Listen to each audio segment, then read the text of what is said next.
আমরা এই যে আমাদের উপরে হামলা হচ্ছে, এই হামলাতে আমরা ভীতু নয়। আমাদেরকে মারা যায় না, শহীদরা কখনোই মৃত নয় এবং শহীদদেরকে কখনোই মারা যায় না। আমরা কাফনের কাপড় পরে রাস্তায় নেমেছি।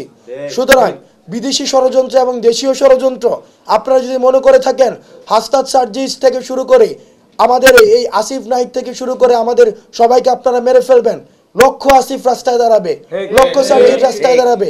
আপনি একটা আস্তানকে হয়তো রাস্তা থেকে আপনি হচ্ছে একটা মায়ের হচ্ছে কুল খালি করে দিতে পারবেন, কিন্তু লক্ষ লক্ষ হাসনাত এখন দাঁড়িয়ে আছে। আপনারা ওই যে আসাদুজ্জামানের কথা ভুলে যাবেন না। আসাদুজ্জামান খান এই ফেসিবাদের দোষর বলে নাই যে একটাকে মারি আর 10টা দাঁড়ায় যায়। আমরা এই বুলেটকে যারা জয় করেছে সেই তরুণ প্রজন্মকে আপনারা ভয় পান। সুতরাং আপনারা আমাদের উপরে যতই আপনারা এই যে আমরা আক্রমণ করবেন, আমরা তত দ্বিগুণ শক্তিতে আমরা ঐক্যবদ্ধ হব এবং আমাদের যেই আক্রমণগুলোকে সেই আক্রমণগুলোকে আমরা কমপ্লিট ফেইলিয়ার অফ ইন্টেলিজেন্স হিসেবে আমরা উপস্থাপন করছি। আমরা দেখেছি অতীতে বিএনপি, জামাত শিবির, আমাদের ছাত্রদল বিভিন্ন প্রোগ্রাম দিলে তারা যদি সাইন ল্যাঙ্গুয়েজ ব্যবহার করে প্রোগ্রাম দিত, 2 কিলোমিটার দূর থেকেও যদি কোনো প্রোগ্রাম দিত তাদেরকে ধরে নিয়ে যাওয়া হতো, তাদের বাসায় কোনো শান্তিতে তাদেরকে থাকতে দেওয়া হতো না। কিন্তু আমরা দেখছি এখন বর্তমানে আওয়ামী লীগ, ছাত্রলীগের এই দূষররা, এই জঙ্গিরা তারা সদর পেয়ে তারা এলাকায় ঘুরে বেড়াচ্ছে, তারা মামলা বাণিজ্য করছে, তারা হচ্ছে জনসমক্ষে আসছে। কিন্তু তাদেরকে দমন করার জন্য, তাদেরকে বিচারের সম্মুখীন করার জন্য আমরা এখনো পর্যন্ত দৃশ্যমান আমাদের কোনো ধরনের কার্যক্রম এখনো পর্যন্ত দেখিনি।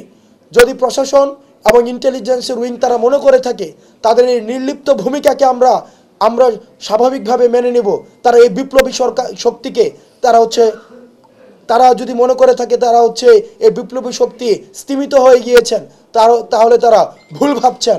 আমরা খুনি হাসিনাকেও, যেই ক্ষমতা কাঠামোকে যারা কনসলিডেট করেছিলেন, তাকেও আমরা ভয় পাইনি।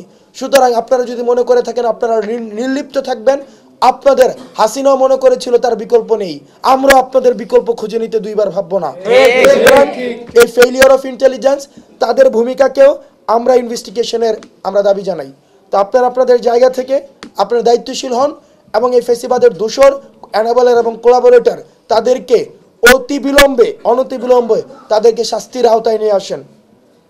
সর্বশেষ আপনারা দেখেছেন আমাদের সব সময় ভারত একটা মাইনরিটি কার্ড প্লে করার মধ্য দিয়ে তারা তাদের বাংলাদেশে সবসময় সাম্প্রদায়িক এক ধরনের উগ্রতার বিষবাষ্প অব্যাহত রেখেছে। আমরা বিশ্বাস করি বাংলাদেশে তারাই মাইনরিটি যারা বাংলাদেশের বিপক্ষের শক্তি, যারা বাংলাদেশের বিপক্ষে শক্তি, যারা বাংলাদেশের সার্বভৌমত্ব এবং অখণ্ডতার বিপক্ষে অবস্থান করে, তারাই মাইনরিটি। এই দেশে কোনো যারা পাহাড়ে বসবাস করে, যারা হচ্ছে সংখ্যালঘু হিসেবে যারা ডিকশনারিতে পরিচিত, হিন্দু, মুসলমান, বৌদ্ধ, খ্রিস্টান, তারা মাইনরিটি না, তারা বাংলাদেশি। সুতরাং যারা মাইনরিটি তারা হচ্ছে বাংলাদেশের বিপক্ষে। এই মাইনরিটি প্লে কার্ড করে যদি আপনারা মনে করে থাকেন এই সাম্প্রদায়িক সম্প্রীতিকে আপনারা নষ্ট করবেন, তাহলে আপনারা ভুল ভাবছেন।